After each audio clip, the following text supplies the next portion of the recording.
Today, we are undertaking an intensive exploration into one of the most painful and truly impactful events in modern Australian history. We're talking about the Port Arthur Massacre of 1996 and the complicated, tragic life of the man responsible, Martin Bryant.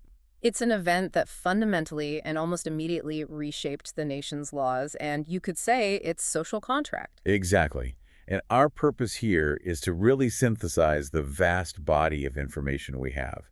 Everything from the clinical assessments and detailed timelines to the far-reaching political and legal fallout. We're trying to understand the full trajectory, the roots of the tragedy, and the unprecedented consequences that followed, not just in Tasmania, but right across Australia. And we have to navigate this with the utmost respect for the victims and their families. It's so important to state that up front. Absolutely. 35 people lost their lives that day. 23 others were injured. The suffering was and is immense. Our discussion has to reflect the gravity of that loss. So we're focusing purely on the facts contained within the extensive records of Bryant's life, the event itself, and the legislative upheaval it caused. These sources give us a rare, if very disturbing look into the long development of a mass killer.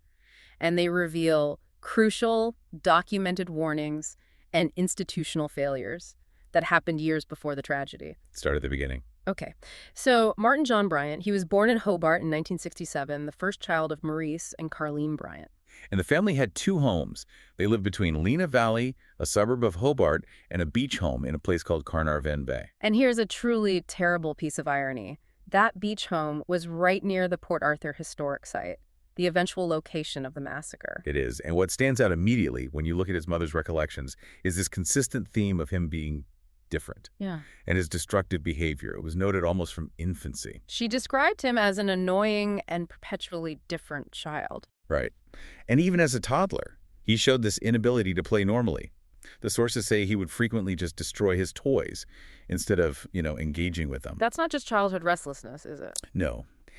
It really suggests a fundamental difficulty with interaction, maybe even with empathy, right from the very start. And that early pattern led to professional consultation remarkably early on. It did. The sources mention a psychiatrist who examined a young Bryant and delivered a really stark assessment. He told the family that due to his aggravating behavior, he would likely never be capable of holding down a stable job. That's a powerful statement. It's an indication that his behavioral challenges were seen as severe and long-standing decades before the massacre itself. Absolutely. And his abnormal conduct, it was visible outside the home, too. Right. Locals recalled several incidents. The sources mention him pulling a snorkel away from another child while they were swimming. And something more indicative of a disregard for others' property.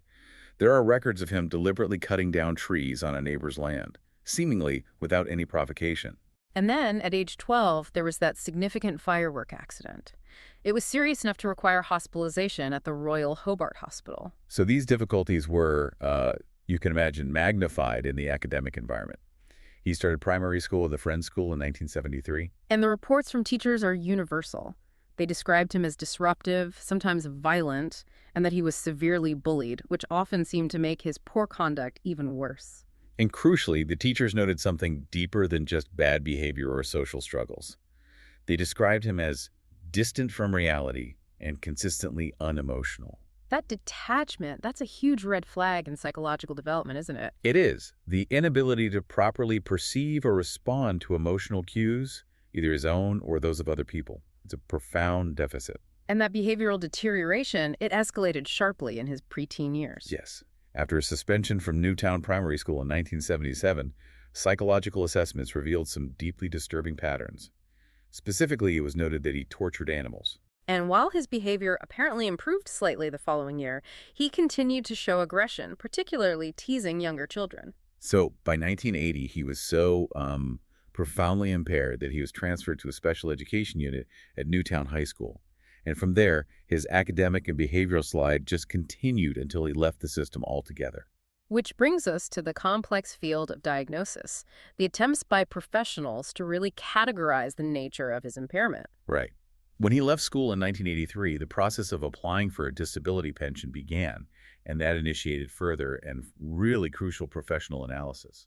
And there's one psychiatrist's note from that time that is just profoundly indicative. It says, cannot read or write. only his parents' efforts that prevent further deterioration. Could be schizophrenic, and parents face a bleak future with him. And the sources confirm a clear intellectual limitation. A post-massacre examination by forensic psychologist Ian Joblin found Bryant to be borderline mentally disabled. He had a measured IQ of 66. Right. And to give that some context, that places him just above the clinical definition of an intellectual disability. It suggests a cognitive capacity that's generally equivalent to that of an 11-year-old child. That's a vital piece of the puzzle. His ability to navigate complex social situations, to understand consequences, or exercise mature judgment was severely compromised. But the clinical picture wasn't simple. And as he awaited trial, the professional opinions varied, which, is often the case with complex antisocial behavior. A court-appointed psychiatrist, Ian Sale, offered a multifaceted diagnosis. He suggested a mixture of conduct disorder, attention deficit hyperactivity, and Asperger's syndrome. So let's just quickly unpack that. Conduct disorder involves these repetitive, persistent patterns of behavior where the basic rights of others or major social norms are violated. Which is exactly what we saw with the animal cruelty and the property destruction. Exactly. And Asperger's, which is now considered part of the autism spectrum, speaks to profound difficulties with social interaction, understanding nonverbal cues. This view paints a picture of someone who is both behaviorally aggressive and socially incapable. But then you have the counterpoint, the diagnosis from defense psychiatrist Paul Mullen. Right. Mullen agreed Bryant was socially and intellectually impaired, but his ultimate conclusion differed significantly. He stated Bryant was not mentally ill. He rejected the idea of schizophrenia or a severe mood disorder. Yes, instead labeling him a distressed and disturbed young man. And that distinction, not mentally ill, holds enormous legal and social weight. It does, because if he wasn't legally mentally ill at the time of the crime, he was fully culpable for his actions, regardless of his low IQ or his severe social deficits. And this debate really highlights the difficult intersection between clinical definitions and the legal standard for culpability and criminal responsibility. This complexity just makes the documented warning that came before all this that much more chilling. We have to address the explicit note that was attached to his disability pension reassessment paperwork in the 1990s. This document, it should serve as a profound lesson in institutional failure and the danger of dismissing threats. Years before the massacre, the note warned that his parents needed to prevent further deterioration because he was continually threatening violence. And then the explicit quote from Bryant himself, recorded by a professional. He would like to go around shooting people. The ultimate conclusion of that professional assessment was unambiguous. It said it would be unsafe to allow Martin out of his parents' control. The significance here is just immense. Homicidal ideation, the specific method shooting people, and the assessment of extreme danger were all recorded. They were known to the authorities and the medical system years in advance. So the resources and the framework to contain this threat clearly failed. It allowed a known, identified risk factor to continue living unsupervised and unmonitored. And that failure of the institutional system to act on that explicit warning. Well, it leads us directly into the strange circumstances of Bryant's adulthood. This is where he suddenly acquires the means and the opportunity to realize those dark fantasies. How did this intellectually impaired, angry young man gain autonomy and the financial resources he lacked? That connects directly to his unusual and pivotal relationship with Helen Mary Elizabeth Harvey. In early 1987, Bryant was 19. He met Harvey, who was a 54-year-old heiress to the Tattersall's lottery fortune. He was just looking for lawn mowing work. And she took him on, befriended him, and he rapidly became a regular at her vast but severely neglected mansion in Newtown. The sources paint a picture of extraordinary squalor and eccentricity. They do. The mansion housed 14 dogs inside. Yeah. 40 cats living in the garage. This neglect was so severe that in June 1990, health authorities had to intervene. Which resulted in the urgent hospitalization of both Harvey and her elderly mother, Hilza, who died shortly after. The cleanup was massive. Bryant's own father had to take extended leave from his job just to help clear the property, and the RSPCA removed the animals. This whole chaotic event solidified Bryant's position. Harvey, apparently grateful for his help and reliant on his presence, invited him to move in with her. And that cemented their relationship as this unusual, often inappropriate partnership of patronage. And this patronage enabled a life for him that was completely detached from the social consequences of his behavior. Fueled by Harvey's wealth, the spending was incredible. The sources say they purchased over 30 new cars in less than 3 years. They were frequently changing them after just minor issues or dissatisfaction. Their days were spent shopping, having expensive lunches at local restaurants. This extravagance served as a kind of physical shield, ensuring Bryant never had to face the social or economic pressures that might have forced him to, assimilate or seek genuine help.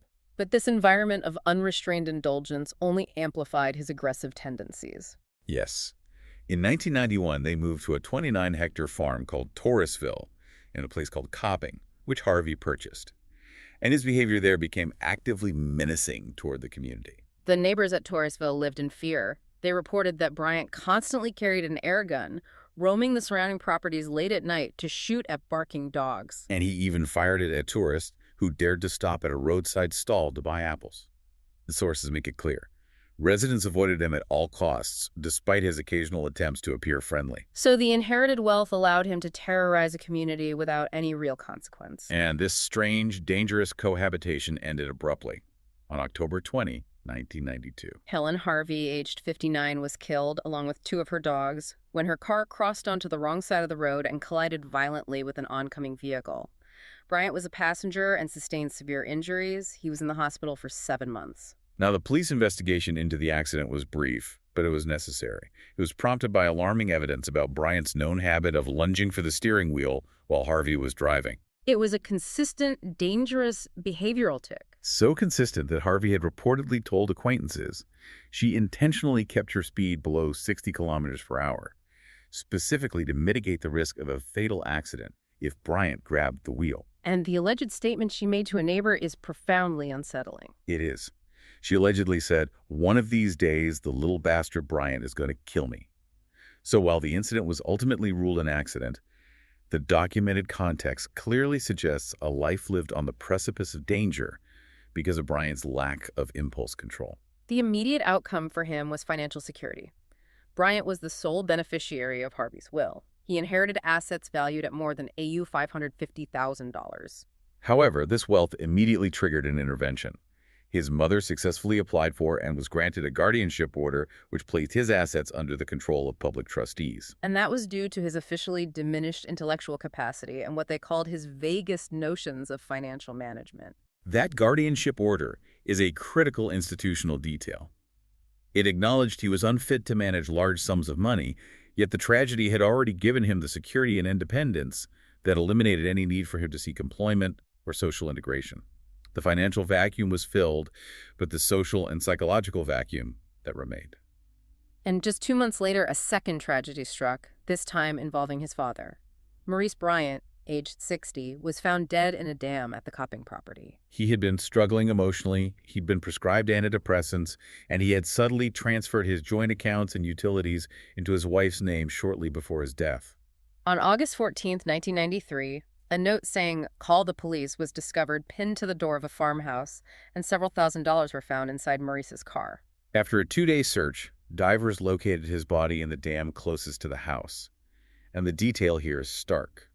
He had a diving weight belt fastened around his neck. While the police described the death as unnatural, it was ultimately ruled a suicide. So the rapidity of these 2 deaths, both under suspicious circumstances involving the only people providing him with any structure or companionship, resulted in Bryant inheriting a second major sum, AU $250,000, from his father's superannuation fund.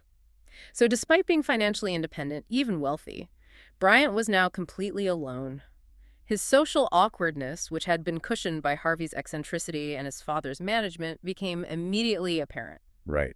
He sold the Copping farm, but he kept the Newtown mansion. And his attempts to project a successful image only highlighted his detachment. He began dressing in these increasingly eccentric outfits: a gray linen suit, a cravat, lizard-skin shoes, a Panama hat, carrying a briefcase. He was telling people he was a high-paying businessman. He also favored an electric blue suit with flared trousers and a ruffled shirt for dining out. And there's an anecdote from a restaurant owner he frequented that captures the true state of his isolation perfectly. What did they say? The owner noted the general reaction to Bryant's attempts at connection. They said, "It was horrible. Everyone was laughing at him, even the customers. I really felt suddenly quite sorry for him. I realized this guy didn't really have any friends." So the wealth provided a stage, but only for ridicule. Exactly. And this profound loneliness drove him to desperately seek connection, even if it was artificial. Between 1993 and 1995, he took 14 overseas trips.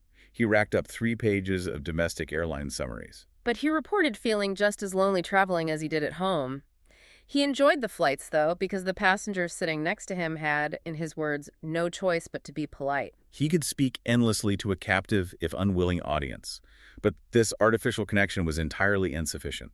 His psychological state deteriorated sharply. He became suicidal. He stated he'd had enough, feeling that more people were against me. When I tried to be friendly toward them, they just walked away. And his self-medication, particularly with alcohol, accelerated dramatically in the final 6 months. Although he was sober during the massacre itself, his daily consumption before the event had climbed to half a bottle of Sambuca, a bottle of Bailey's Irish Cream, plus port wine and other sweet alcoholic drinks. This severe consumption suggests a final accelerated spiral into despair, self-pity, and destructive planning. And it was during this period of absolute isolation and despair that the long-dormant threat, that desire to go around shooting people, documented years earlier, resurfaced. Right. Bryant stated that the plan for the massacre first occurred to him somewhere between 4 and 12 weeks before the event on April 28, 1996. So let's transition now to the timeline of the attack itself, an event characterized by both premeditation and chaotic, indiscriminate violence. And the sources provide conflicting accounts of his exact motivation. One was simple attention-seeking, the alleged statement that he would do something that will make everyone remember me. But the source of the idea, the specific idea, seems to be linked to media events. Dr. Paul Mullen, the defense psychiatrist, suggested the recent Dunblane massacre in Scotland was the specific catalyst. That had happened just weeks earlier. It was the first mass school shooting in Britain. Bryant allegedly followed Dunblane closely in the news. Mullen argued that before Dunblane, Bryant was only contemplating suicide. But the media coverage of the killer, Thomas Hamilton, allegedly changed everything. It provided him with a framework and a methodology for destructive action. So the violence did not begin randomly. It started with specific personal revenge. The first victims, David and Noeline Martin, they owned the Seascape Bed and Breakfast, and they were targeted because they had successfully purchased the property, beating Bryant's father in the bidding process years earlier. And Bryant harbored this deep, specific, and disproportionate grudge. He believed the Martins bought the property purely out of spite toward his family, and that this loss caused the depression that drove his father to suicide. It was this perceived grievance that initiated the horrific sequence of events. Bryant drove to the Seascape guest house and fatally shot the Martins. He then stole their weapons, which he needed to augment his own arsenal, and the property keys, and drove the very short distance to the Port Arthur Historic Site, a major tourist destination and a place he knew from his childhood. His arrival at the historic site demonstrates this chilling blend of the mundane and the monstrous. He paid the entry fee for the site. He parked his yellow Volvo 244. He then entered the Broad Arrow Cafe, carrying a large blue sports bag which contained his weapons. He sat down and ate a meal on the veranda. And before launching the attack, he attempted to engage with strangers. He commented on the lack of wasps and the scarcity of Japanese tourists. These are the last recorded interactions of a severely isolated man attempting to blend into normality before unleashing terror. Once finished, the shift was immediate. Bryant moved toward the rear of the cafe. He placed a video camera on an empty table, a final nod to that attention-seeking motivation, retrieved his Colt AR-15 SP-1 carbine, a semi-automatic rifle, and began firing from the hip at patrons and staff. The efficiency of the attack is horrifying. It speaks directly to the lethality of the weapon he used. The sources confirmed that within a mere 15 seconds, he fired 17 shots. And those 17 shots killed 12 people and wounded 10 in that single blast. He then moved to the other side of the cafe, fired 12 more times, killing 8 more people and wounding 2. He paused to change magazines, a swift action made possible by the weapon's design, and then he fled. In that single enclosed space, 20 people were killed and 12 were wounded. The sheer, overwhelming, destructive capacity on display here is a critical element in understanding the political response that followed. And the violence didn't end with the cafe attack. It immediately became a protracted rampage. Driving away in his Volvo, Bryant shot at people in the car park and from the moving vehicle, killing an additional 4 people and injuring 6 more. He then drove just 300 meters down the road and stopped. He encountered a woman walking with her 2 young children. He shot and killed the woman and the child she was carrying. The older child attempted to flee, showing desperate courage, but Bryant chased her down and killed her with a single shot. The ruthlessness of targeting a mother and her children just magnified the sense of indiscriminate evil across the entire community. His actions continued to escalate in chaos. He stole a gold BMW 7 Series by killing all 4 of its occupants. A short distance later, he stopped beside a couple in a white Toyota. He forced the male occupant into the boot of the BMW at gunpoint. After closing the boot, he fired 2 shots through the windscreen of the Toyota, killing the female driver. The rampage finally concluded back at the Seascape guest house. Bryant returned, he set the stolen BMW alight, and took his male hostage inside the guest house where the Martins' bodies still lay. So this was the locus of his initial grievance, and this is where the siege began. The police siege lasted 18 agonizing hours. Officers attempted negotiations for most of that time. And his demands were highly specific and unusual. He wanted transport via an Australian Army helicopter to an airport. The sources indicate that communication ended when the battery in the phone he was using died. And crucially, at some point during these negotiations or shortly thereafter, Bryant killed the male hostage inside the house. The siege ended the following morning. Bryant set fire to the guest house, likely attempting to escape amidst the flames and smoke. He was captured as he fled the burning building, suffering burns to his back and buttocks. He was taken immediately to the Royal Hobart Hospital under heavy police guard. And this closed the door on the violence, but opened the long chapter of legal and political fallout. Following his capture and treatment for his injuries, Martin Bryant was judged fit to stand trial. His trial was scheduled for November 1996. Initially, he pleaded not guilty to the 35 counts of murder and numerous other charges. However, his court-appointed lawyer, John Avery, executed a crucial strategic move. He successfully persuaded Bryant to change his plea to guilty on all charges. And this decision prevented what would have been an emotionally devastating and extremely high-profile trial. It would have required dozens of victims and witnesses to publicly recount the horrors they had survived or witnessed. It offered a measure of closure, though controversial to the community. The sentence, delivered by Hobart Supreme Court Judge William Cox on November 22, 1996, reflected the staggering scale of the crimes. Bryant was handed 35 life sentences, plus an additional 1,652 years in prison. And the sentences were explicitly ordered to be served concurrently, defined as for the term of his natural life, which unequivocally denied any possibility of parole. His imprisonment began in absolute isolation. For the first 8 months, he was held in a purpose-built suicide prevention cell in solitary confinement. This isolation was deemed necessary not just for his own protection against self-harm, but also for his protection from other inmates, given the nature and notoriety of his crimes. He remained in protective custody until November 2006. In 2006, he was moved to the Wilfred Lopes Center in Hobart, a secure mental health unit operated by the Tasmanian Department of Health and Human Services. That's a specialized 35-bed facility designed for inmates with serious mental illnesses. Right. And while the interior allows for more free movement than a standard prison block, the external security remains maximum level. It's enforced by a triple-wall perimeter and private contract guards. But even within these secure environments, his volatile behavior has led to incidents. In 2003, another inmate sprayed him with cleaning solution, which required a transfer to the Royal Hobart Hospital. And his self-harm attempts have been documented multiple times, including slashing his wrist and throat with razor blades in March 2007, which necessitated further hospitalization. He currently remains housed in the maximum security Risdon prison near Hobart. Now, the immediate, intense media coverage following the massacre created a powerful cultural shockwave, but it also immediately raised some profound questions about journalistic ethics and the integrity of the legal process. This event became a textbook example of how media sensationalism can potentially prejudice a fair trial. The most criticized and arguably damaging practice was the manipulation of photographs. The Australian newspaper and several other media outlets published photographs of Bryant where his eyes had been digitally altered, specifically to make him appear deranged and glaring at the viewer. It was a clear attempt to depict him as a recognizable monster before the legal proceedings had even concluded. And disturbingly, these manipulated photos continued to be utilized by media outlets for a decade, cementing a public image that was intentionally distorted. There were also concerns that some of these images may have been illegally obtained from his home after it had been sealed off by police. The legal system reacted swiftly to this perceived contempt of court.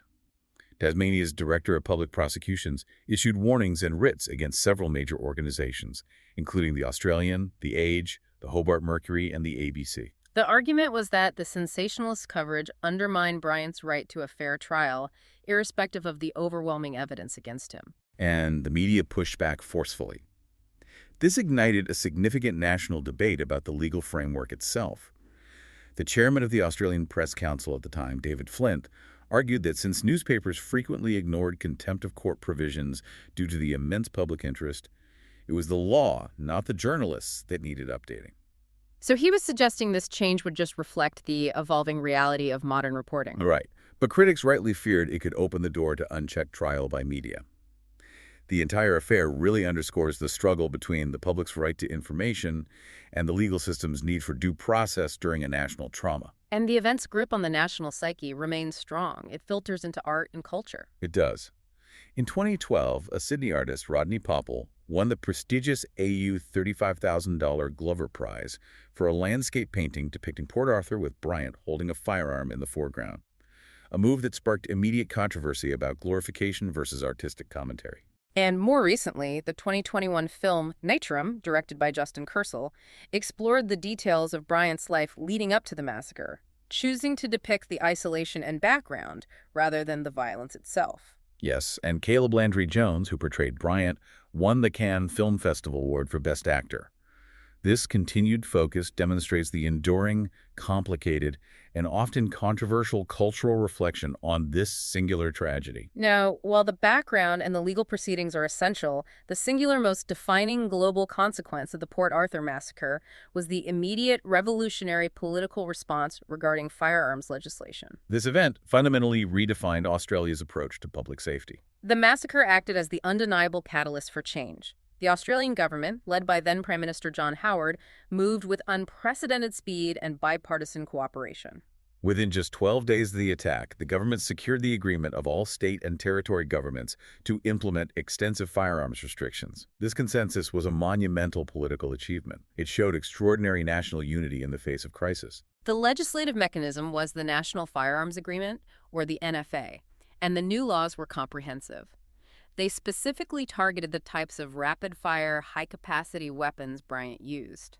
Key restrictions included the restriction or outright banning of semi-automatic centerfire rifles, repeating shotguns capable of holding more than 5 shots, and high-capacity rifle magazines. Additionally, limitations were placed on low-capacity repeating shotguns and rimfire semi-automatic rifles. So the legislation effectively created this massive, coordinated national scheme that standardized gun control laws across all jurisdictions.